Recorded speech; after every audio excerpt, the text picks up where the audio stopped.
আজকে আমি চলে এসেছি আমার এমসিকিউ এর সেকেন্ড ভিডিও নিয়ে। প্রথম ভিডিওর লিংক আমার ডেসক্রিপশন বক্সে দেওয়া থাকবে, আর ব্রড কোশ্চেনের সাজেশন আমার ডেসক্রিপশন বক্সে দেওয়া থাকবে। এটা আমার সেকেন্ড ভিডিও, তোমরা চাইলে আমার ফার্স্ট ভিডিওটা ফলো করে নেবে। কোনো দ্বিপদ নিবেশনে সাফল্যের সম্ভাবনা 1/4 এবং সমক পার্থক্য 3 হলে গড় মান কত হবে? তাহলে সাফল্য বলতে এখানে পিটাকে সাফল্য ধরা হয়, যেটা দেওয়া আছে 1/4, আর আরেকটা যেটা অসাফল্য, তাহলে 1 - 1/4, তাহলে এটা হয়ে যাবে আমার 3/4। সমক পার্থক্য মানে √NP/Q, এটা ইজিক্যাল টু কত দেওয়া আছে? 3। আর বার করতে হবে কি এনপি ইজিক্যাল টু কত। তাহলে দেখো √NP/Q, তাহলে √NP/Q, তাহলে n ইন্টু 1/4 ইন্টু 3/4 √, এটা সমানই দেওয়া আছে আমার 3। তাহলে দুদিকে যদি স্কোয়ার করে দিই, n into 3/16 equal to 3 square 9, তাহলে 3 3 যা 9, তাহলে n ইজিক্যাল টু হয়ে গেল 48। এবার এনপি, তাহলে এনপি মানে হচ্ছে 48 into P, P equal to কত? 1/4, তাহলে 4 12 যার 48, তাহলে √NP, সরি এনপি হয়ে গেল 12, তাহলে correct option D. Next question দেখো, 1 2 3 4 অঙ্কগুলি থেকে পুনঃস্থাপন না করে পরপর দুটি অঙ্ক তুললে তোলা অঙ্ক দুটির সমষ্টি অযুগ্ম হওয়ার সম্ভাবনা কত? তাহলে পরপর দুটো অঙ্ক তুলতে বলছে আর পুনঃস্থাপন না করতে বলছে, তার মানে এটা একটা শর্তযুক্ত ঘটনা। তাহলে প্রথমে দেখো এই ঘটনাটা কিভাবে হতে পারে, প্রথমবারে যুগ্ম দ্বিতীয়বারে অযুগ্ম, অথবা প্রথমবারে অযুগ্ম দ্বিতীয়বারে যুগ্ম। তাহলে প্রথমবারে যদি অযুগ্ম ওঠে, প্রথমবারে অযুগ্ম ওঠার প্রবাবিলিটি কত হবে? 2/4, কারণ চারটের মধ্যে থেকে দুটো অযুগ্ম সংখ্যা আছে, কে কে? 1 আর 3। আর দ্বিতীয়বারে কি উঠতে হবে? যুগ্ম উঠতে হবে। তাহলে 1 আর 3-এর মধ্যে থেকে একটা উঠে গেছে, আর আমাকে দুটোর মধ্যে থেকে একটা উঠতে হবে। দুটো নয়, সরি 3টে, কারণ আমার একটা সংখ্যা যেটা উঠে গেছে সেটাকে আমি পুনঃস্থাপন করছি না। তাহলে 3টের মধ্যে থেকে কটা উঠবে? যুগ্ম পড়ে রইল আমার দুটো, 2 এর 3। এরকম ঘটনাটাই কভার হবে দুবার, মানে এর বিপরীতটা, তখন প্রথমে যুগ্ম হবে দ্বিতীয়বারে অযুগ্ম হবে। তাহলে সেটারও সম্ভাবনা দেখবে এই একই আসবে, সেই জন্য আমি ডাইরেক্ট 2 গুণ করে দিলাম। তাহলে এটা 2 2 4, আর 2 2 কেটে গেল, তাহলে হয়ে গেল 2 এর 3, তাহলে কারেক্ট অপশন সি। নেক্সট অঙ্ক দেখো, দেওয়া আছে যদি g(x² + x - 2 এবং g কম্পোজিশন অফ fx সমান 2 × 2x² - 5x + 2 হয়, তবে fx সমান কত হবে? তাহলে দেখো এই g কম্পোজিশন অফ fx, এটা সমান আমরা কি বলতে পারি? g অফ fx,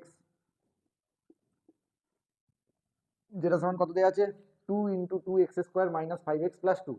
তাহলে 2 দিয়ে গুণ করে দিলে দেখো এটা হবে 4x² - 10x + 2, সরি +4। তো এটাকে দেখো আমরা একটু কায়দা করে সাজিয়ে নিচ্ছি। 4x² আমরা লিখে নিতে পারি 2x তার হোল স্কোয়ার। 10xটাকে দেখো আমরা 10x এর কাছাকাছি আমি এমনভাবে সাজাচ্ছি, দেখো 2 × 2x × 3 কত হলো? 12x, -12x আছে কত? +10x, তাহলে কত করতে হবে? একটা +2x, এটা অ্যাডজাস্ট হলো। এবার দেখো এটা স্কোয়ার -2ab + b স্কোয়ার, তাহলে b এর জায়গায় আমি কত লিখেছি? 3 স্কোয়ার, তাহলে 3 স্কোয়ার মানে কত?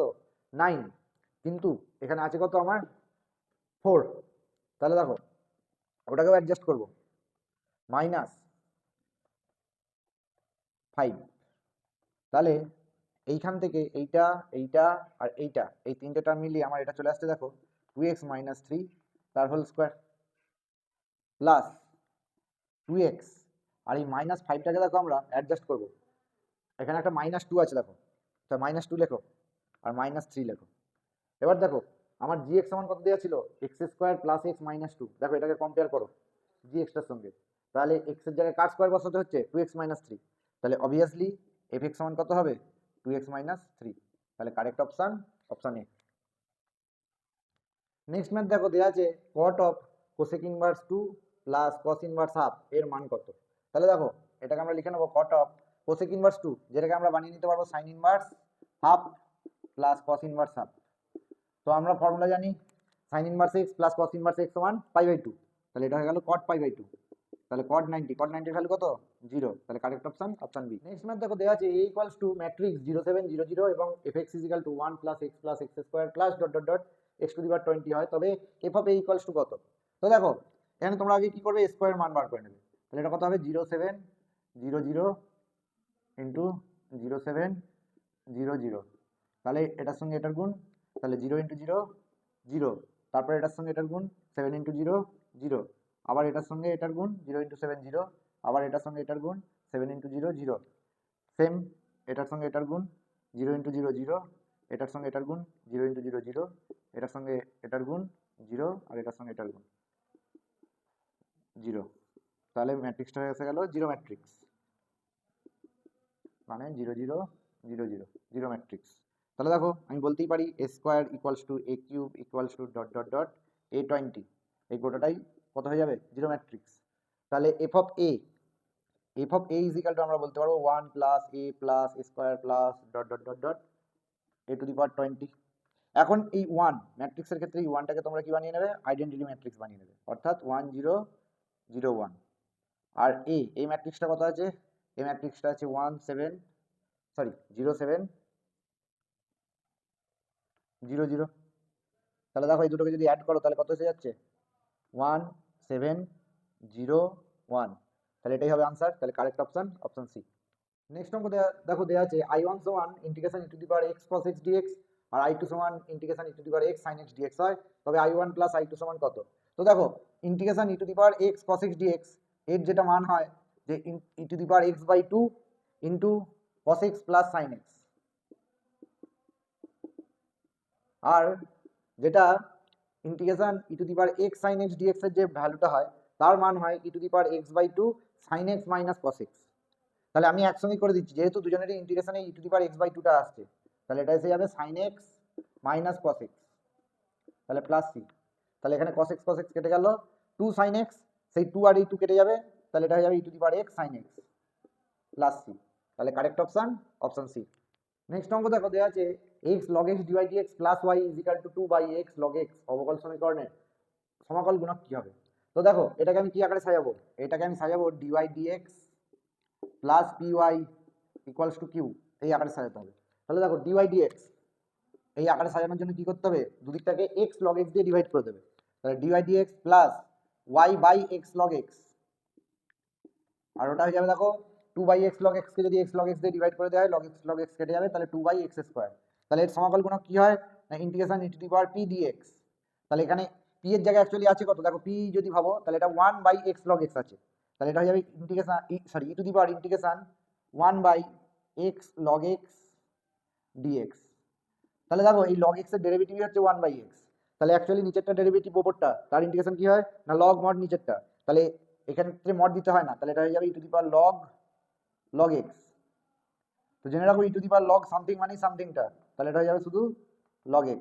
তাহলে কারেক্ট অপশন অপশন বি। তাহলে দেখো কি দেওয়া আছে না a equals to 2i minus 2j plus k, b equals to i plus j minus k, আর a cross b is equal to √13 m হলে m ইকুয়ালস টু কত, এটা বার করতে হবে। তো দেখো এই a ক্রস b বার করার আমি একটা তোমাদেরকে সহজ টেকনিক শিখিয়ে দিচ্ছি, যেভাবে তোমরা বার করে নিতে পারবে। এখানে লিখবে i j আর k, আর এখানে দেখো লেখো প্রথমে লিখবে j এর সহগটা কত -2, তারপর কত আছে k এর সহগ কত 1, এরপর i এর সহগ 2, আবার j এর সহগ লিখবে। ঠিক একইভাবে এখানেও ফলো করবে 1 -1 1 আর 1।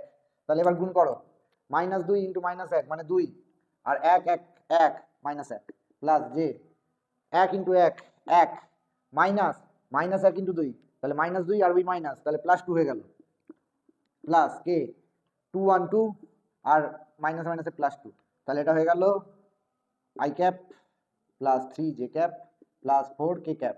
এবার আমাকে দেখো এর মড ভ্যালুটা বার করতে হবে। তাহলে মড ভ্যালুটা কত হবে না √1 square plus 3 square plus 4 square, যেটা ক্যালকুলেশন করলে দেখা আসছে √26। আবার যেটা ইজ ইকুয়াল টু কত বলা আছে √13m, তাহলে আমি বলতেই পারি √13m ইজ ইকুয়াল টু √26। তাহলে দুদিক থেকে কি করে রুট তুলে দেবে, তাহলে 13m ইজ ইকুয়াল টু 26, তাহলে m ইকুয়ালস টু কত হয়ে গেল 2। তাহলে কারেক্ট অপশন অপশন ডি। দেখো নেক্সট অঙ্ক দেওয়া আছে একটি ঝোঁকশূন্য ছক্কাকে 3বার ছোঁড়া হলো, প্রথমবার ছোঁড়ায় 5 পাওয়া গেল, 3বার ছুঁড়ে মোট 16 পাওয়ার শর্তাধীন সম্ভাবনা কত। তাহলে প্রথমবার ছুঁড়ে কত পেয়েছে 5 পাওয়ার সম্ভাবনা কত না 1 এর 6 ইন্টু এটা শর্তযুক্ত ঘটনা, বাদ বাকি দুবারের সমষ্টি তাহলে কত হতে হবে 5, আর বাদ বাকিটা মিলিয়ে 11 হতে হবে, তবেই তো 16 আসছে। এখন সেই 11 কিভাবে হতে পারে, হয় 5 6 অথবা 6 5। তাহলে এই দুটো ঘটনাটা ঘটার সম্ভাবনা কত হবে, দুটোর ক্ষেত্রে ভাবো, দুটোর ক্ষেত্রে মোট নমুনা বিন্দু কত হবে 36টা, তার মধ্যে এই দুটো ঘটনা ঘটবার আছে দুবার, তাহলে হয়ে যাবে 2/36। তাহলে 2 1 2 আর 2 8 36, তাহলে 1/108। তাহলে correct option option C. Next math দেখো দেওয়া আছে যদি fx mx sin x হয় x greater than 0 একটি সমক্রমী ক্রমবর্ধমান অপেক্ষক হয়, তবে কোন শর্তটা এখানে প্রযোজ্য হবে। তো দেখো আমরা জানি ক্রমবর্ধমান অপেক্ষক হওয়ার শর্ত হচ্ছে f dash x greater than 0 হবে, অর্থাৎ ওর ডেরিভেটিভ mx এর ডেরিভেটিভ করলে কত আসবে m মাইনাস sin x এর ডেরিভেটিভ হচ্ছে cos x, তাহলে যেটা গ্রেটার দেন 0, তাহলে f dash x যদি গ্রেটার দেন 0 হয় আমরা বলতে পারবো এখানে f dash 0 গ্রেটার দেন 0, তাহলে এটা হয়ে যাবে m মাইনাস cos 0 এর ভ্যালু কত 1, তাহলে m minus 1 is greater than 0, তাহলে m ইজ গ্রেটার দেন 1, তাহলে কারেক্ট অপশন সি। তো আমার ভিডিও ভালো লেগে থাকলে অবশ্যই আমার চ্যানেলটিকে লাইক করবে, শেয়ার করবে, সাবস্ক্রাইব করবে, আর পরবর্তী ভিডিওর জন্য তোমরা অপেক্ষা করো। Thanks for watching. अच्छा, ठीक है, समझ गया।